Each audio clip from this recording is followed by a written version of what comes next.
Hello everyone. त्रैमासिक परीक्षा 2022-23 के लिए कक्षा 11वीं के लेखा शास्त्र के कुछ इंपॉर्टेंट प्रश्न आपको बताएंगे।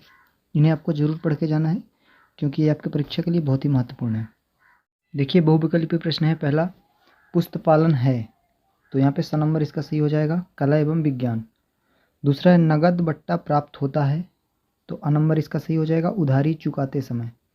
तीसरा प्रश्न है, पुस्तपालन का प्रारंभकर्ता किसे माना जाता है, तो ब नंबर इसका सही हो जाएगा। याद रखना है आपको, लूकास पैसियोली इसका सही आंसर है। इसके आगे चौथा है, व्यापारी द्वारा व्यापार में धन कमाने के उद्देश्य से लगाई गई रकम माल या संपत्ति को कहते हैं, तो पूंजी कहते हैं इसको। याद रखना, ब नंबर इसका सही हो जाएगा। निम्न कथन किस विद्वान का है, बुक कीपिंग वह नींव है जिस पर वर्तमान व्यापार का ढांचा ठहरा हुआ है, तो अ नंबर इसका हो जाएगा, बीजी बिक्री इसका करेक्ट आंसर है। इसके आगे देखेंगे, रिक्त स्थानों की पूर्ति कीजिए है। पहला प्रश्न है, संपत्ति माइनस पूंजी बराबर क्या हो जाएगा, तो देखिए आंसर दिया है दायित्व, तो पहले का हो जाएगा दायित्व। सेकंड है, पूंजी प्लस दायित्व क्या हो जाता है, तो बराबर संपत्ति हो जाएगा। दूसरे का क्या हो जाएगा, संपत्ति, दूसरे का हो जाएगा संपत्ति। तीसरा है, संपत्ति माइनस दायित्व, तो इसका पूंजी हो जाएगा, आपको याद रखना है, तीसरे का पूंजी हो जाएगा। संपत्ति में यदि दायित्व माइनस करते हैं तो पूंजी प्राप्त होती है।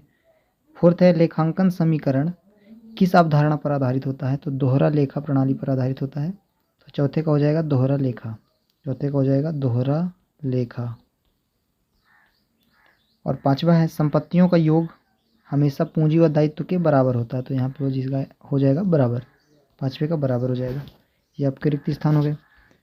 आगे देखेंगे सत्य सत्य, तो सत्य सत्य भी देख सकते हैं आप, पूंजी बराबर संपत्ति माइनस दायित्व है, तो ये सत्य हो जाएगा।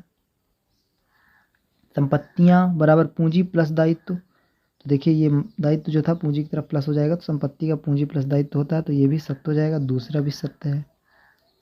तीसरा है, लेखांकन समीकरण से वित्तीय स्थिति का निर्धारण होता है, तो ये असत्य हो जाएगा, तीसरे का असत्य है।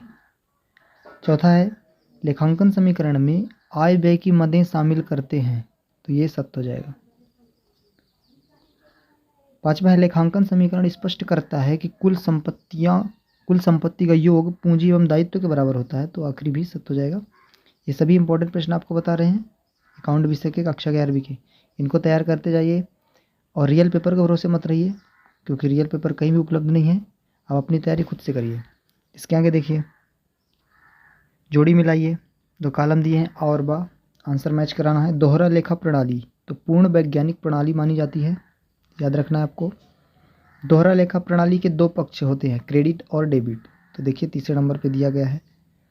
क्रय खाता क्या होता है, वास्तविक खाता होता है, तो तीसरे का हो जाएगा वास्तविक खाता, चौथे नंबर पे दिया है।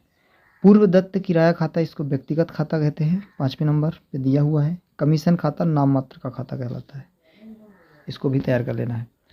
इसके आगे, एक शब्द वाक्य में उत्तर, प्रत्येक लेन देन के कितने पक्ष होते हैं, तो इसके दो पक्ष होते हैं, याद रखना है आपको।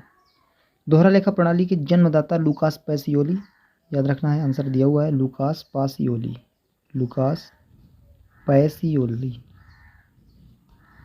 तीसरा है, लूकास पैसियोली किस देश एवं शहर के निवासी, तो इटली के वेनिस शहर के थे, यहाँ पे देखिए आंसर दिया है, इटली के वेनिस शहर से थे। संपत्ति खातों के शेष क्या होते हैं, डेबिट होते हैं, क्रेडिट होते हैं, तो संपत्ति खातों के शेष याद रखना है डेबिट होते हैं, तो इसका डेबिट हो जाएगा, चौथे का आंसर। इसके आगे देखेंगे आपके जो 2 अंक 3 अंक के जो क्वेश्चन पूछे जाते हैं उसमें से कुछ इंपॉर्टेंट प्रश्न देख लीजिए।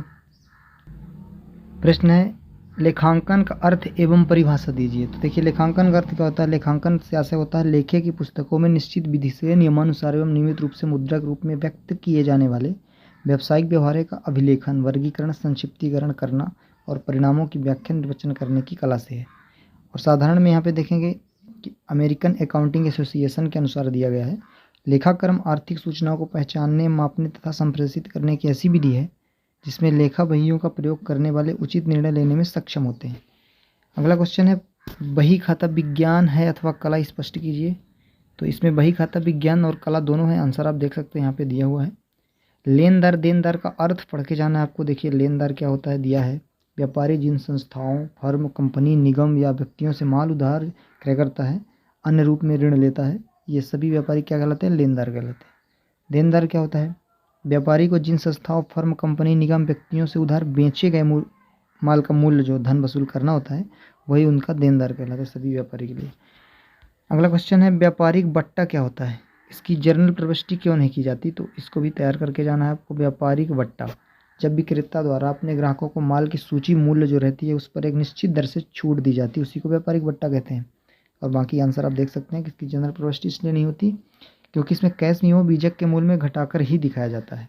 जनरल में लेखा शुद्ध राशि से किया जाता है। इसके आगे डेबिट शब्द से क्या अभिप्राय है, तो डेबिट शब्द लैटिन भाषा के डेबिटम शब्द से बना जिसका आशय उनसे दे है। डेबिट का आशय स्वामी की पूंजी में कमी से है।